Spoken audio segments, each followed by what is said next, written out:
ನಿಮ್ಗೆ ಗೊತ್ತಿದೆ, ಆಟೋ ಚಾಲಕರ ಮೇಲೆ, ಆಟೋಗಳ ಮೇಲೆ ಒಂದು ವಿಶೇಷ ಕಾರ್ಯಾಚರಣೆಯನ್ನ ಇವತ್ತು ಕೈಗೊಂಡಿದ್ವಿ. ನಮ್ಮ SP ಸಾಹೇಬರ ನೇತೃತ್ವದಲ್ಲಿ ನಮ್ಮ law and order police stations ಮತ್ತೆ ನಮ್ಮ ಟ್ರಾಫಿಕ್ ಪೊಲೀಸ್ ಸ್ಟೇಷನ್ಸ್ ಇಂದ ಈ ಮೂಲಕ ಒಂದು ಮೆಸೇಜ್ ಹೇಳೋದೇನಂದ್ರೆ, ನಿಮ್ಗೆಲ್ಲ ಗೊತ್ತಿದೆ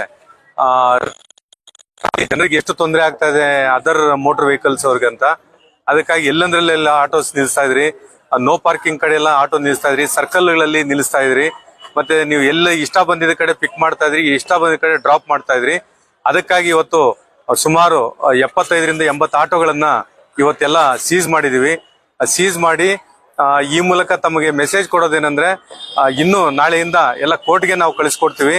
ಯಾವುದೇ ಕಾರಣಕ್ಕೂ ರಸ್ತೆಯ ಮಧ್ಯಭಾಗದಲ್ಲಿ ಆಗ್ಲಿ, ಜಂಕ್ಷನ್ಸ್ ಹತ್ರ ಆಗ್ಲಿ, ಮತ್ತೆ ನೋ ಪಾರ್ಕಿಂಗ್ ಪ್ಲೇಸ್ ಅಲ್ಲಿ ಆಗ್ಲಿ ಎಲ್ಲೂ ಸಹ ತಮ್ಮ ಆಟೋಗಳನ್ನ ನಿಲ್ಲಿಸಬಾರ್ದು. ಎಲ್ಲಿ ತಮಗೆ ನಿಗದಿಪಡಿಸಿದಂತ ಜಾಗ ಇದೆ ಜಂಕ್ಷನ್ಸ್ ಬಿಟ್ಟು ಸ್ವಲ್ಪ ದೂರಕ್ಕೆ ಸಿಂಗಲ್ ಲೈನ್ ಫಾಲೋ ಮಾಡಬೇಕು. ಸಿಂಗಲ್ ಲೈನ್ ಅಲ್ಲಿ ಹಾಕ್ಬೇಕು. ಡಬಲ್ ಲೈನ್ ಮತ್ತೆ ಟ್ರಿಬಲ್ ಲೈನ್ ಮಾಡಿದ್ರೆ ಮತ್ತೆ ಅದಕ್ಕೂ ಇನ್ನೂ ಹೆಚ್ಚಿನಂತ ದಂಡ ಆಗ್ತದೆ. ಮತ್ತೆ ಎಲ್ಲಾನು ಕೋರ್ಟ್ಗೆ ಕಳಿಸ್ಕೊಡ್ತೀವಿ. ಅದಕ್ಕಾಗಿ ಪ್ರತಿಯೊಬ್ಬರು ಸಹ ಇದು ರಸ್ತೆ ನಿಯಮಗಳನ್ನ ಪಾಲನೆ ಕಡ್ಡಾಯವಾಗಿ ಮಾಡಲೇಬೇಕು. ಮತ್ತೆ ಇತರೆ ಆಟೋ ಚಾಲಕರಿಗೂ ಸಹ ತಾವು ತಿಳುವಳಿಕೆಯನ್ನ ಕೊಡಬೇಕು.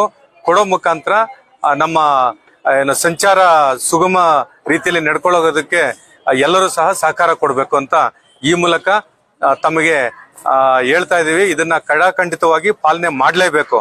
ಮಾಡಿಲ್ಲ ಅಂದ್ರೆ ಮತ್ತೆ ತಮಗೆ 1 to double ಪೆನಾಲ್ಟಿ ಆಗೋ ಜೊತೆಗೆ ಎಲ್ಲನ್ನೂ ಸಹ ಎಲ್ಲ ಆಟೋಗಳನ್ನು ಸಹ ಕೋರ್ಟ್ಗೆ ಕಳಿಸ್ಕೊಡ್ತೀವಿ. ಇದನ್ನ ಪ್ರತಿಯೊಬ್ಬ ಇತರೆ ಆಟೋ ಚಾಲಕರಿಗೂ ಸಹ ತಾವು ಇದನ್ನ ತಿಳಿಸಬೇಕು, ಕಡ್ಡಾಯವಾಗಿ ತಿಳಿಸಬೇಕು. ಇದೆಲ್ಲ ಜವಾಬ್ದಾರಿ ನಿಮ್ಮದೇ ಆಗಿದೆ. ನೀವು ಎಷ್ಟು ಶಿಸ್ತಾಗಿ ನೀವು ಮಾಡ್ಕೊಂಡು ಹೋಗ್ತೀವಿ ಅಷ್ಟು ಶಿಸ್ತಾಗಿ ಸಂಚಾರ ವ್ಯವಸ್ಥೆ ಸುಗಮವಾಗಿರ್ತದೆ. ಮತ್ತೆ ಅದರಿಂದ ನಿಮ್ಗೂ ಸಹ ಒಳ್ಳೆ ಹೆಸರು ಬರ್ತದೆ. ಇತರೆ ಆಟೋ ಚಾಲಕರು ಸಹ ನೀವು ಮಾಹಿತಿಯನ್ನ ಕೊಡಬೇಕು. Thank you sir. ನಿಮ್ ಟಾರ್ಗೆಟ್ ಏನಿದೆ ಸರ್? ಏನ್ ಮಾಡ್ಬೇಕಂತ ಹೇಳಿ? ನಮ್ಮ ಟಾರ್ಗೆಟ್ ಏನಿಲ್ಲ, ವಿಜಯಪುರ ನಗರದಲ್ಲಿ ಸಂಚಾರ ಸುವ್ಯವಸ್ಥೆ ಸುಗಮವಾಗಿರ್ಬೇಕು. ಯಾವುದೇ ಕಾರಣಕ್ಕೂ ಪಾದಚಾರಿಗಳಿಗಾಗ್ಲಿ ಇತರ ಮೋಟರ್ ವಾಹನ ಸವಾರರಿಗೆ ತೊಂದರೆ ಆಗಬಾರ್ದು. ಇವರು ಎಲ್ಲಂದ್ರಲ್ಲಿ ನಿಲ್ಸೋದ್ರಿಂದ ಬಹಳಷ್ಟು ಕಿರಿಕಿರಿ ಆಗ್ತಾ ಇದೆ. ಅದಕ್ಕಾಗಿ ಇವರು ಸ್ವಲ್ಪ ರಸ್ತೆ ನಿಯಮಗಳನ್ನ ಪಾಲನೆ ಮಾಡಿದ್ರೆ ಬಹಳಷ್ಟು ಸಂಚಾರ ವ್ಯವಸ್ಥೆಗೆ ಬಹಳ ಒಳ್ಳೇದಾಗ್ತದೆ. ಮತ್ತೆ ಇದು ಇವ್ರಿಗೂ ಸಹ ಒಳ್ಳೆ ಹೆಸರು ಬರ್ತದೆ, ಆಟೋ ಚಾಲಕರಿಗೂ ಸಹ. ಸರ್, ಈಗ ಪೊಲೀಸ್ ಅವರಿಗೂ ವಾದ ಹಾಕ್ತಾರೆ ಮತ್ತು ಅವ್ರಿಗೆ ಜೊತೆ ಜಗಳ ಮಾಡೋದು ಮಾಡ್ತಾರೆ.